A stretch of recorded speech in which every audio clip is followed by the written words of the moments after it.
자, 두 번째 우리 나도 천천히 한번 분석을 해봅시다.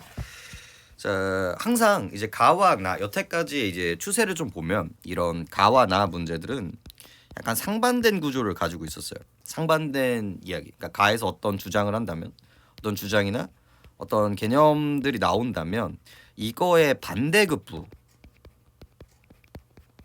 이야기들이 되게 많이 나왔었거든요. 근데 이거 역시도 뭐예요? 정반합이라는 개념이에요.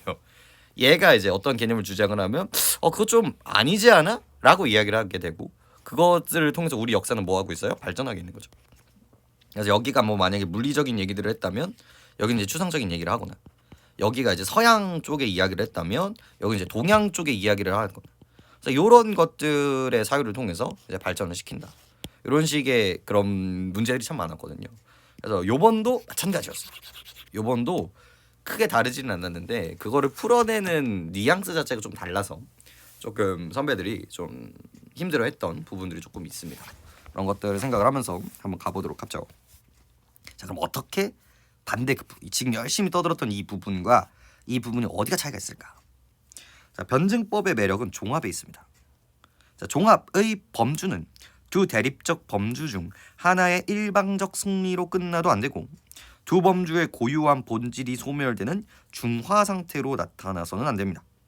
종합은 양자의 본질적 규정이 유기적 조화를 이루어 질적으로 고양된 최상의 범주가 생성됨으로써 성립한 것입니다. 자, 여기도 두 가지입니다. 두 가지 정도 생각하시면 좋은데 첫 번째가 아직도 뭐에 대한 이야기를 끌어내고 있다? 변증법이라는 개념을 가에서 끝까지 얘기를 하고 싶구나라는 거 생각해 주시면 되겠고요. 그죠? 그리고 이제 두 번째가 뭐다? 여도 나레이 법비 구조 나와요. 변증법이라는 건 그죠? 변증법이라는 건 얘가 아니라 나레이 얘다라는 이야기를 이제 하고 있고요. 자, 뭐가 아니라 대립적 범주의 첫 번째 일방적 승리로서는 끝나면 안 돼요. 그리고 두 범주의 고유한 본질이 소멸되면은 안 돼요. 그리고 이거를 이제 중화라고도 이야기를 합니다. 이게 되면 된다 안 된다? 안 된다라는 걸 할 수 있죠. 종합은 양자의 본질적 규정이 유기적 조화를 이루며 즉 이 종합이라는 단어는 일반적인 승리도 아니고 중화도 아니에요. 그죠? 본질적 규정이 본질이 어떻게 돼야 돼? 유지가 돼야 돼. 지금 반대급부인 거 보이시나요? 본질이 유지가 돼야 되고 그리고 키워드 나오죠? 유기적 조화가 나와야 되고 그리고 세 번째 질적으로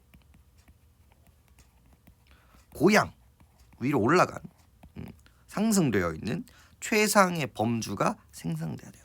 그 범주가 이 최상의 범주가 생성이 돼야 돼요. 그러니까 생성이 안 돼도 안 된다는 거죠. 뭔가가 나와야 된다라는 거예요. 뿅아리 생각하시나요? 그죠? 해겔이 강조한 변증법의 탕월성도 이것입니다. 이 사람 나 사람 이거 되게 옹호해주고 있어요. 같이 긍정적인 느낌이 드네. 여기까지는. 그러기에 변증법적인 원칙에 최적화되고 엄밀하고도 정합적인 학문 체계를 조탁하는 것이 그의 철학적 기획이 아니었던가. 와, 조탁이라는 단어가 나오네요. 이 조탁이라는 건 예쁘게 만든다라고 생각을 하시면 됩니다. 아까 전 그 모든 철학자잖아요. 이 세상을 한 가지 원리로 이제 설명할 수 있게 예쁘게 글을 쓰거나 논리를 정립하는 것들을 조탁이라고 이야기를 하는 거고요. 사실 제가 여러분들한테 보여드리는 거 역시도 조탁이에요. 이 수능 국어 영역을 어떻게 읽을 것인가에 대한 그런 체계 이런 것들을 만들어 드리는 것도 이게 이제 이 부분인데 아무튼 그 조탁하는 게 철학적 기회가 아니었던가. 여기까지 옹호한단 말이에요. 근데 그런데 여기가 포인트죠. 그런데 포인트 보이시나요? 그런데 그가 내놓은 성과물들을 과연 그 기획을 어떤 흠결도 없이 완수한 것으로 평가할 수 있을까? 의문을 제시하고 있죠. 이게 문제점이에요. 이게 항상 문제점이 나오면 어떻게 된다? 해결책이 등장한다. 미학에 관한 한 그렇다라는 답변은 쉽지 않은 것이다. 자, 뭐야? 그러니까 나머지는 괜찮은데 지금 열심히 떠들었던 미학. 자, 근데 생각해야지. 아까 전에 얘가 열심히 떠들었던 게 뭐였어요? 미학이었어요. 그러니까 여태까지 떠들었던 이 부분에 뭐가 있다? 문제가 있다라고 지금 제시를 하고 있는 거거든요. 쉽지 않을 것이다. 자, 지성의 형식을 직관, 표상, 사유순으로 구성하고 이에 맞춰 절대정신을 예술, 종교, 철학 순으로 편성한 전략은 외관상으로 변증법 모델을 따른 전형적 구성으로 보인다. 끌고 왔죠. 직관, 사유, 직관, 표상, 사유순으로 구성하고 여기에다가 예술. 그대로 있죠. 그러니까 아까 전에 썼던 거를 사용하면 되겠죠. 철학. 외관상으로는 번증법 모델에 대한 전형적 구성처럼 보이는데 그러나 여기 보이시나요? 또 잡아야겠죠. 그러나 이 자체를 까진 않았지만 실질적 내용을 보면 직관에서 자 여기 보시나요? 직관에서 사유로 이루어지는 과정에서 외면성이 점차 지워지고 내면성이 점증적으로 강화 완성되고 있음이 예술로부터는 철학에 이르는 과정에서 객관성이 점점 지워지고 주관성이 점차적으로 강화되고 완성되고 있음이 확연히 드러날 뿐 진정한 변증법적 종합은 이루어지지 않습니다. 자, 여기 뭐예요? 프로블럼이에요. 자, 천천히 보죠. 자, 직관에서 사유로 넘어가는 과정에서 뭐가 없어지고요? 외면성이 사라지고요. 뭐가 커진다? 내면성이 강화되고 있다. 자, 그리고 종교에서 철학으로 넘어가는 과정에서 뭐예요? 객관성이 점점 지워지고 주관성이 점층적으로 강화 완성되고 있는 걸 뿐 자, 문제점이 생긴다. 요 얘기를 위쪽 이야기랑 연결하면 진짜 좋거든요. 봐봐. 얘가 지금 제시하고 싶은 게 뭘까? 원래는 이렇게 해야 돼. 본질이 유지돼야 되고 유기적 조화가 돼야 되고 고양이 돼야 된단 말이야. 근데 문제는 일반적 승리가 있으면 안 되고 고유한 본질이 소멸되면 안 되거든요. 그럼 얘가 문제로 제시한다는 건 뭐예요? 여기 둘 중에 하나예요. 그리고 요 맥락에서 뭘 느끼시면 참 좋아요? 얘가 본질이 소멸되고 있다는 거. 원래 외술은 외면성이잖아. 그죠? 종교도 이제 이런 객관적인 이 예술과 종교의 상대적인 객관성이 있었는데 이런 것들이 어떻게 되고 있어요? 소멸되고 있는 거예요. 그러니까 점점 얘가 강화되고 있는 거는 보이지만 그렇다 하더라도 뭐는 아니다? 요건 아니라는 거예요. 자, 직관의 외면성 및 예술의 객관성. 그죠? 본질은 직관의 여기 보이시나요? 직관의 외면성. 그죠? 예술의 객관성. 본질은 무엇보다도 감각적 지각성.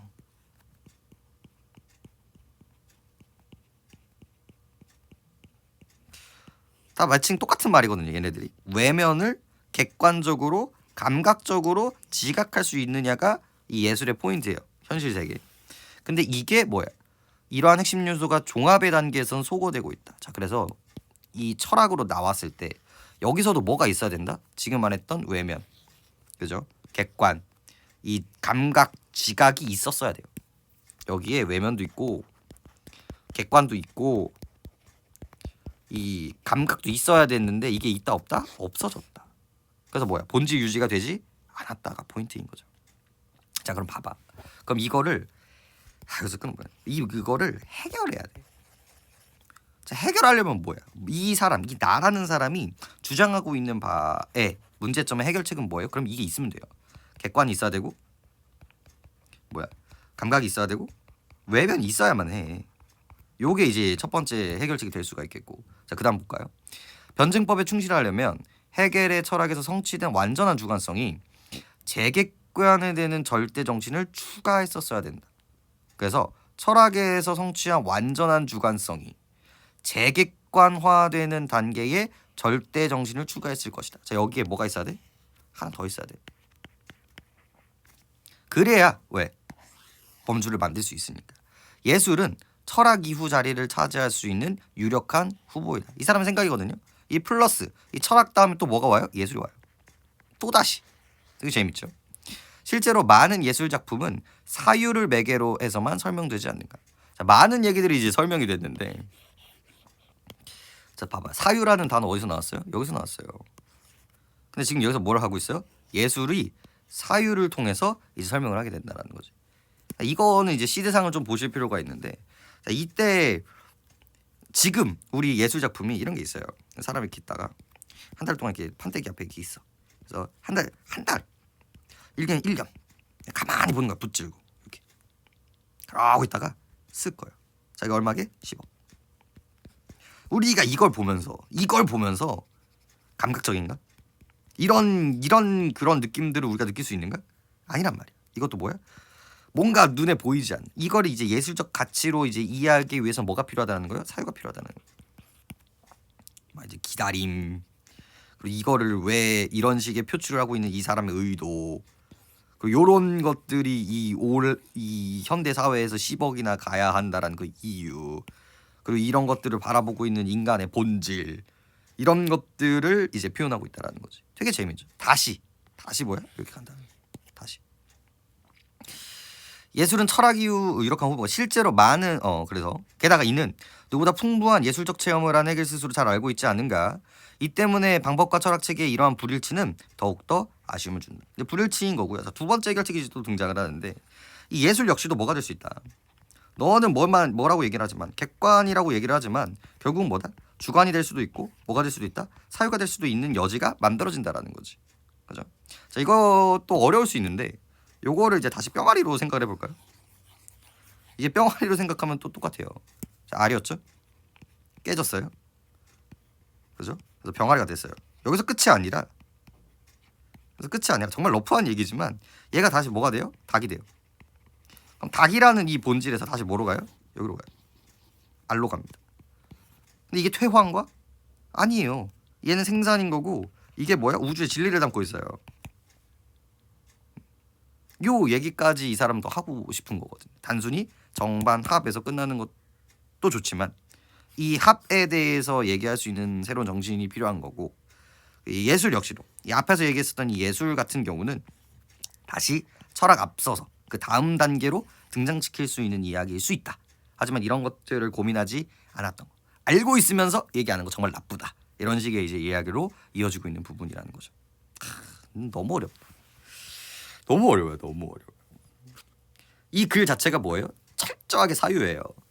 그냥 있다 없다, 이런 거 외면 내면, 감각 추상 이런 것 가지고 얘기를 하셨으면 충분했는데, 와, 이런 걸 가지고 이제 이런 식으로 이제 얘기를 했다라는 것 자체가 참 여러분들이 이제 힘들게 하는 부분이라고 볼 수가 있겠죠.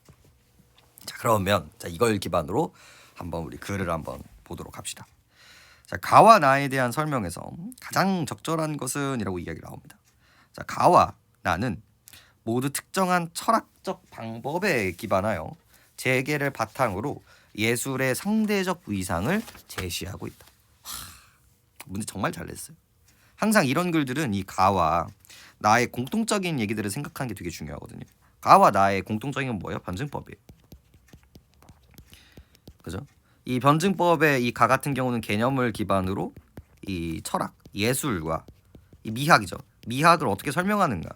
이 미학 단계에서 예술은 핫발이다. 되게 레벨이 낮다. 이런 식의 이제 얘기를 하고 있던 거고. 그죠? 근데 이거의 나에서는 어땠습니까? 나에서는 아쉽다. 예술은 단순히 그 핫바리에서 끝나는 것이 아니라 그 철학 다음 단계로 나아갈 수 있는 여지가 있는 아이다라는 대칭점이 만들어지죠. 귀신같이 나옵니다. 모두 특정한 철학 방법에 기반한 체계, 변증법이죠. 예술의 상대적 위상을 제시하고 있다. 얘는 제일 낮은 레벨. 그죠? 얘는 뭐예요? 얘는 그 다음 레벨. 이렇게 제시를 하고 있기 때문에 답이 1번입니다. 와, 너무 잘했어요. 문제 이 내용에 돌을 던질 수는 있어도 이 1번 문제에 대해서 돌을 던질 수는 없거든요. 이게 바로 한 번에 1번을 찍고 넘어갈 수 있는 깡따구. 요게 이제 다 1등급을 만들어내는 이런 얘기들이 되는 거거든요. 근데 이제 이런 것들이거든. 철학적 방법에 대한 상반된 평가. 와, 이런 거. 그리고 설득력 있는 미학 이론. 이런 거 되게 매력적이에요. 근데 문제는 철학적 방법에 대한 상반된 평가가 아니에요. 이거는 뭐의 한정이에요? 그러니까 여기는 긍정이거든. 여기는 변증법 좋다고. 근데 뭐는 이 변증법을 뭐에 개념을 했을 때 미학에 적용됐을 때 이게 문제가 됐다라는 거지. 그러니까 이 철학적 방법 자체에 상반된 평가가 아니에요. 그래서 와, 이거는 정말 말이 안 돼요. 이런 것들도 이제 되게 이런 것들을 이제 잘 봐야 된다라고 볼 필요가 있겠고, 그리고 뭐 시대적 한계 이런 것들이 이제 나오지 않았고 그 당시에는 이런 것밖에 안 됐다 이렇게 볼 수가 있겠고, 그러니까 이런 걸 어떻게 만약 이게 답이 되려면 어떨까? 이 철학 해겔의 이런 얘기들이 될 수가 있었던 이유는 뭐다? 그 예술이 그 당시에는 그런 것밖에 없었기 때문에 현대로 들어와서는 이 만들어진 예술이 너무 새롭다. 뉴팅 사유의 그런 영역으로 넘어갔다. 그래서 이거는 어쩔 수 없는 한계였다. 이런 식의 뉘앙스가 나와야 요 3번이 답이 될 수 있겠죠. 자, 나와 달리 나는 특별한 철학적 방법에서 파생된 미학이론을 바탕으로 라고 얘기를 하고 있고 가도 마찬가지고요. 근데 이제 예술의 범주 유형화도 말이 안 됩니다. 예술 장르를 나누려면 예술은 뭐 하나는 추상파, 하나는 뭐 무슨 파 이런 식으로 이제 나눠야겠죠. 5번 나와 달리 가는 특정한 철학적 방식의 통시적 변화. 이것도 정말 나오면 큰일 나거든요. 이 통시적 변화라는 건 시대가 변하는 게 나와야 돼요. 15세기, 17세기, 18세기 이것도 마찬가지예요. 해겔 시대 때는 이랬는데 지금 시대는 그렇게 생각하지 않는다. 이런 식의 구조가 만들어져야 되기 때문에 이 통시라는 단어 정말 많이 나오거든요. 그래서 시간의 흐름에 따른 변화가 그래서 어필이 돼야 되고 실제로 그런 것들을 나눠가면서 읽어 써야 되는데 그런 거 있었다 없었다? 없었기 때문에 5번도 택도 없습니다. 그래서 답은 이쪽. 진짜 잘 낸 문제거든요. 내가 이거를 느끼지 못했다면 글을 대충 느낌으로 읽는다라는 거예요. 왜 이 답이 되는지 생각을 하시면서 다음 넘어가 보죠. 자, 5번. 자, 가에서 알 수 있는 해겔의 생각으로 적절하지 않은 것은 자, 1번. 자, 바로바로 나와야 되거든요, 이게. 절대 정신의 내용은 본질적이고 논리적이고 이성적인 것이다. 자, 이게 데이터를 업데이트하면 바로 나오는 부분이거든요. 여기서 나와요. 여러분들 생각하셔야 되는 게 지금 제가 열심히 막 이렇게 적었지만 수능장에서 이런 부분이죠. 이거보다 훨씬 넓거든요. 이런 부분들. 이런 부분에 이런 것들을 어떻게 체계화할 것인지를 해야 돼요. 설명을 통해서 이제 많이 막 적었지만 근데 여기서 이거 있죠. 업데이트를 하잖아. 이거 개념 적어놓고 본질, 논리, 이성이라는 속성을 만들어줬단 말이에요. 그러니까 만약에 답이 저게 적절하지 않는 답이 되려면 비본질, 비논리, 비이성이 만들어질 거란 말이지. 그게 이제 출제 방식이라는 걸 이해하시면 1번이 저거 떠올리시면서 동그라미 치는 건 어렵지 않다라는 거예요. 2번. 변증법은 철학적 논증의 방법이자 논증 대상의 존재 방식이다. 자, 여기 어디 구조였죠? 여기에서 아까 전에 절벽에 있었던 얼소 구조였죠. 얼소 구조. 이거이면서 이거다라는 거지. 이거이면서 이거다. 이거이면서 이거다. 다른 것이 아니다. 나대이가 아니다. 그래서 이거 역시도 마찬가지고. 자, 3번도요. 이게 진짜 딱 봤을 때는 되게 맞는 것처럼 보여요. 절대 정신의 세 가지 형태는 지성의 세 가지 형식이 인식하는 대상이다라고 이야기를 하는데 그래서 여기 나오죠. 이 절대 정신과 여기 지성. 그래서 세 가지 형태는 예술, 종교, 철학이라는 세 가지 형태는 지성의 세 가지 형식이 인식하는 대상이다. 너무 괜찮아 보여요. 너무. 근데 문제는 아까 전에 이거 있죠. 아까 전에 이 각각 이렇게 해야 돼요. 이게 문제가 정말 힘든데 이게 좀 너무하다고 생각해요. 사실 요 구조까지만 물어봐도 됐었을 텐데 여기에 뭐까지 물어봐요? 얘들 쪼개야 돼요. 직관으로는 철학을 볼 수가 없어요. 표상으로는 종교를 볼 수가 없어요. 사유로는 예술을 볼 수가 없다라는 게 이 정반합의 이 해겔의 논리고요. 이거를 나누고 얘네들을 뭘 했어요? 레벨을 나눴어요. 그러니까 높은 수준으로 낮은 수준으로 높은 수준을 못 본다라는 얘기인 거지. 이게. 얘기가 조금 잘못됐는데 사유로는 예술을 볼 수 있겠죠? 이런 느낌으로. 근데 이건 중요한 게 아닌데 직관이 철학으로는 갈 수가 있다 없다? 없다라는 거예요. 그래서 요 얘기가 각각이 돼야 돼요. 각각. 이게 정말 얍삽해 보이지만 진짜 좋은 문제거든요. 이게 이 내용의 본질이 뭘까? 생각을 해보시면 요 레벨링이거든요.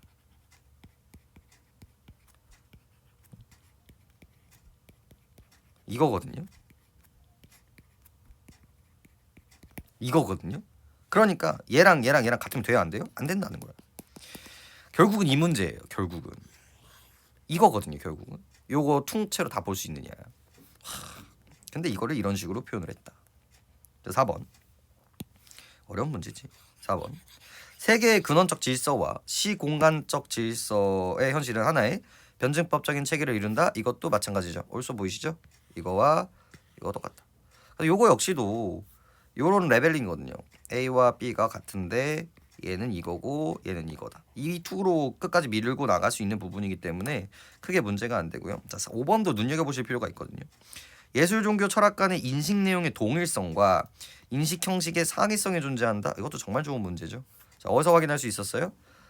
예술, 종교, 철학이 가지고 있는 절대 인식과 인간 정신 영역은 뭐였어요? 아까 전에 우리 키워드가 나왔었는데 여기 동일한 내용을 해요. 하지만 뭐 때문에? 차이 때문에. 뭐야? 형식 차이 때문에. 이것 때문에 문제가 생긴다. 이것 때문에 레벨링이 생긴다라고 얘기를 했었죠. 똑같은 거를 보지만 인식의 형식은 다르기 때문에 차이점이 생긴다. 그래서 5번도 너무 맞는 얘기고. 답이 3번. 3번이 되게 난해할 수 있거든요. 이게 처음 봤을 때 맞네 될 수 있어요.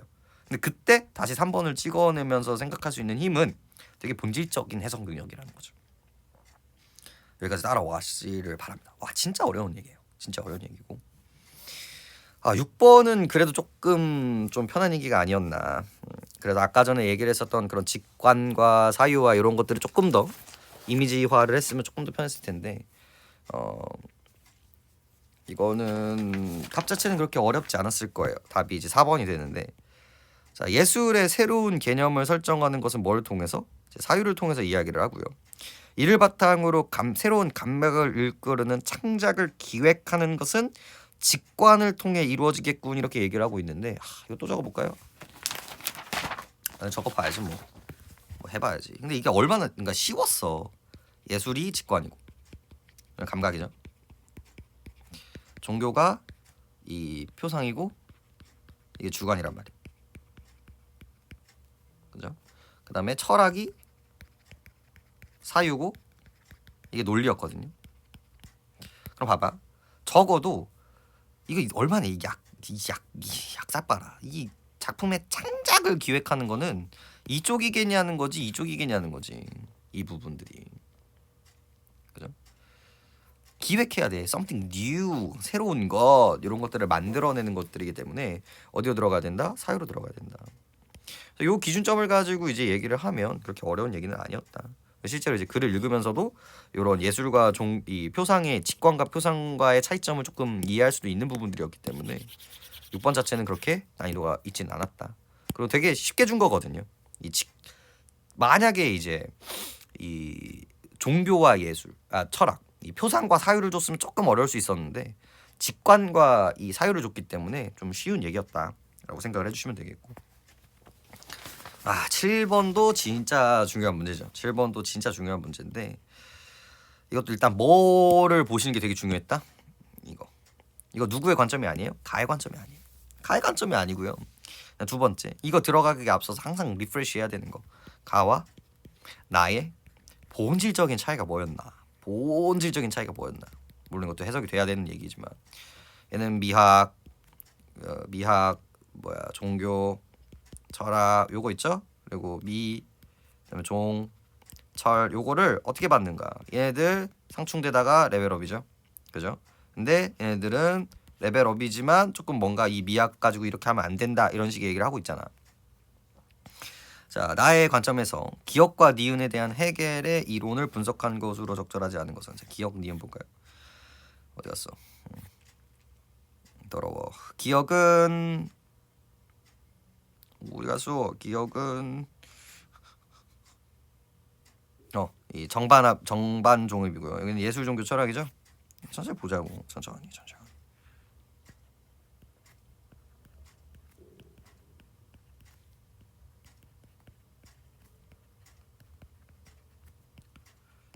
심지어 적절하지 않은 거예요. 자, 1번 볼게요. 기억과 니은 모두에서 첫 번째와 두 번째 범주는 서로 대립한다. 대립해야죠. 여기 대립해야 되잖아. 얘도 대립한다라는 거를 오해한 건 아니에요. 반박한 건 아니란 말이에요. 그죠? 그리고 기억과 니은 모두에서 두 번째, 세 번째 범주 간의 수준상의 차이가 존재한다. 당연하죠. 레벨업을 한다라는 것 자체는 똑같습니다. 자, 기억과 달리 니은의 범주 간의 이항에서는 첫 번째 범주의 특성이 갈수록 강해진다. 보이시나요? 3번. 왜일까요? 얘가 문제 진짜 좋아요. 문제점으로 제시한 이유가 뭐예요? 합의되기 위해서는 뭐예요? 얘의 느낌과 얘의 느낌이 뭐예요? 같이 종합이 돼야 돼요. 근데 네가 얘기하는 이 철학의 이 사유의 본질은 뭐다? 얘의 어디 갔어? 어디 갔어? 얘의 외면성이 없어지고 얘의 객관성이 없어지고 있다라는 게 이 사람의 문제적 제시였죠. 근데 여기서 뭐라고 얘기하고 있습니까? 첫 번째 범주가 강해지고 있다라고 얘기했으니까 틀린 거지. 뭐예요? 작아진다. 이런 거예요. 진짜 좋은 거거든요. 그리고 이 기억과 니은의 본질적인 차이가 뭘까요? 얘는 이론이고요. 얘는 현실이에요. 그래서 네 이론을 현실에 적용하는 데 있어서 이론은 그럴 수 있는데 네가 얘기하는 현실적인 적용이 이 예술에서는 안 된다라는 이야기가 이제 포인트였거든요. 진짜 좋은 문제죠. 이런 것들도. 자, 4번 볼까요? 니은과 달리 기역에서는 세 번째 범주에서 첫 번째 범주와 두 번째 범주의 조화로운 통일이 이루어져 있다. 자, 기역과 니은이고 아까 얘기했죠. 기역에서는 오케이야. 이론이니까. 하지만 니은에서는 안 되는 거지. 그래서 문제점이고 그래서 새로운 예술적 가치가 필요하다. 이런 식의 얘기가 나온 거고. 니은과 달리 기역에서는 범주 간 이행에서 수렴적 상향성이 드러납니다. 그래서 이게 본질적인 얘기인 거고 얘는 뭐였다? 문제가 있었다. 그래서 새로운 개념이 필요했다라는 식으로 이제 얘기를 하고 있는 거죠. 이내 어려울 수 있거든요. 근데 요거를 찍어내는 거는 그렇게 어려우면 안 돼요. 이게 가장 본질적인 차이였고 나의 주장의 포인트였기 때문에 그렇습니다. 이런 식의 사고 너무 중요하죠. 너무 중요했습니다. 근데 그 얘기가 이 8번이랑도 이어져요. 이게 똑같거든요. 완전히 똑같아요. 그리고 이 아까 전에 얘기했었던 이 문제점을 해결하는 과정에서 이제 사고를 했었어야 되는 부분들이 뭐다? 첫 번째 마지막에 이 종합 부분에서 뭐가 있어야 된다? 이 객관성이 있으면 좋다. 그리고 두 번째, 네가 얘기하는 이 미학에서 이 예술 파트 있죠? 예술 파트는 뭐일 수 있다? 그 다음 단계, 철학의 다음 단계일 수 있다. 실제로 우리 그렇지 않느냐라고 얘기를 하고 있는 거거든요. 요거 얘기하면 되는데, 자, 괴테와 그죠? 이 해겔을 글쓴이가 까야 돼요. 그 구조가 그렇거든요. 괴테와 실러 문학 작품 읽을 때 놓치지 말아야 되는 작품인데 이거 예술이거든요. 이 두 천재도 완숙기에 이르러서야 지성적 통찰로 인해서 예술미로 승화시킬 수 있었네. 초기의 작품들은 미적으로 세련되지 못해서 수준급이라고 할 수 없었는데 그들이 지적으로 미성숙했기 때문이네. 자, 지금 얘가 얘기하고 있는 건 뭐예요? 미학 내부의 이야기예요. 그리고 실제로 A와 이 B의 단계가 초기 작품과 이 후반 단계가 다르거든요. 그 이유가 뭐예요? 이 경지가 이루어졌다는 건 뭐야? 이 지적으로 미성숙이었던 거지. 이게 미성숙이고 이게 성숙이거든요. 그러니까 미학 내부에서도 어떻게 해요? 차이점이 만들어지는 거예요. 그죠? 그래서 방금 그 말씀과 선생님의 기본 논증 방법을 연결하면 가는 말이 됩니다라고 이제 이야기를 하게 되는데 가라는 말이 됩니다라고 얘기를 하는데 자 볼게요. 그러니까 답만 좀 먼저 보시면 되는데 나머지 것들은 조금 어려울 수 있으니까 이론에서는 외면성에 대항하는 예술이 너가 말하기를 이론에 네가 외면이라고 얘기했잖아. 현실에서는 내면성을 바탕으로 하는 절대 정신일 수 있다. 자 봐봐. 네가 지금 봐봐. 성숙했지? 근데 그게 감각적으로 이해하는 것이 아니라 뭐야? 지적인 경지에 대한 이야기라고. 지적인 경지는 절대적으로 뭐예요? 물리적인 얘기가 아니라는 거지. 감각적인 얘기도 아니고 오히려 주관적일 수 있고 오히려 사유적인 철학적인 개념일 수 있다는 거예요. 그러니까 네가 말했잖아. 예술은 여기서 끝낸다며. 하지만 뭐야? 이걸로도 충분히 볼 수 있는 얘기가 있잖아 라고 반박을 하고 있는 부분인 거거든요. 딱 여기까지만 보시면 됩니다. 이것만 요 사유에 가장 가까운 거 찾는 버릇들을 좀 드려야 되거든요. 어렵지. 어려워. 그래서 이거는 우리가 지금 1월에 듣고 있죠. 1월에 지금 듣고 있는데 요 얘기를 이제 3월 막바지에 들었을 때 조금 더 얘기를 할 거예요. 조금 더 이제 3월 마지막에 이제 제시가 될 텐데 그때 조금 더 수월하게 읽히기를 바래요. 그게 진짜 중요한데. 그다음 볼게요. 아,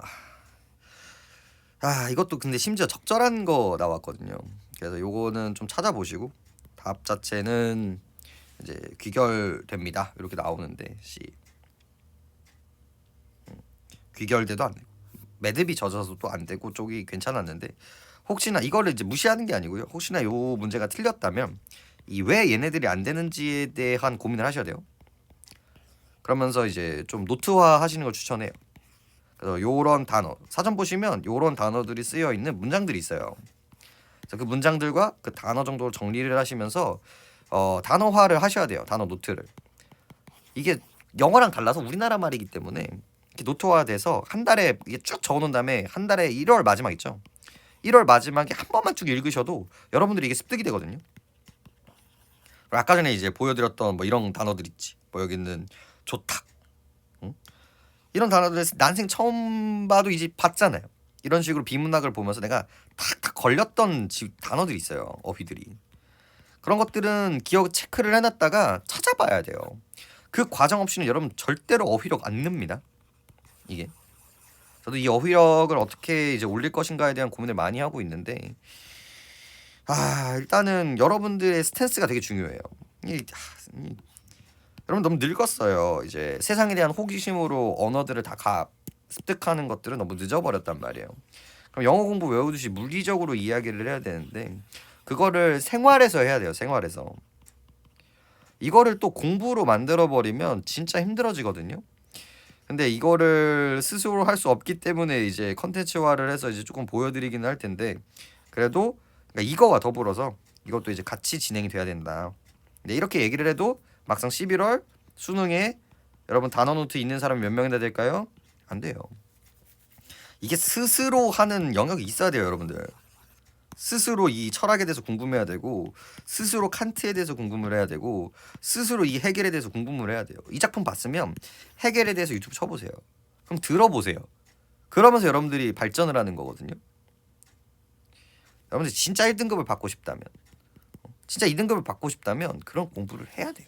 그런 공부들을. 그런 시대가 와버렸고 똑똑해져야 됩니다. 이런 다방면에 환율도 알아야 되고 저도 도와드리겠고 저도 자료를 만들려고 노력을 많이 하고 있고 그렇게 하겠지만 수동적이지 말고 궁금하셔야 됩니다.